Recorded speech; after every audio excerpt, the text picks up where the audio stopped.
అదే ఇప్పుడున్నటువంటి పరిస్థితులలో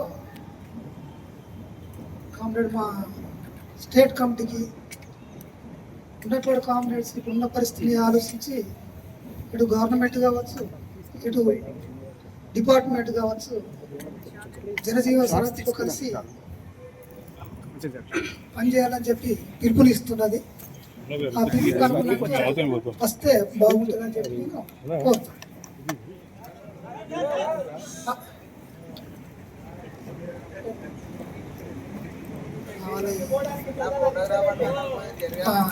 మా స్టేట్ కమిటీ ఇన్ఛార్జి ఇప్పుడు దామోదరు, తర్వాత వెంకన్న ఉన్నాడు. వాళ్ళిద్దరూ ఇప్పుడు మా స్టేట్ కమిటీలో ముఖ్యంగా ఉన్నట్లాంటి వాళ్ళు కూడా ఆలోచించి జనజీవన స్రవంతిలోకి రావాలని చెప్పి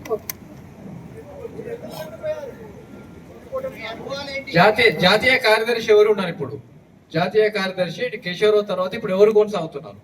ఇప్పుడు అది మా దగ్గరికి అయితే రాలేదు అట్లాంటి ఏమో, ఇప్పుడు ఎవరు అనేది తెలియదు. అంటే మీరు ఎవరు చెప్పిస్తారని రాయారా? అంటే పార్టీకి చెప్పిస్తారని రాయారా, లేకుంటే మీ అంతలు మీరు వచ్చారా, లేకుంటే స్టేట్ సెక్రటరీ ఇచ్చిన పిలుపు మేరకు బయటకు వచ్చారా? ఎట్లా? మేము పార్టీకి చెప్పే వచ్చినాం. మేము పార్టీకి చెప్పి చెప్పి వచ్చినాం. దామోదర్కు మీకు మధ్య ఆధిపత్య పోరులో ఇక్కడికి వచ్చిందని అంటున్నారు. దాంట్లో ఎంతవరకు నిజం? అట్లాంటిది ఏం లేదు, మాకు అవసరం లేదు. అట్లాంటి పోరాటం కూడా అక్కడ అవసరం లేదు.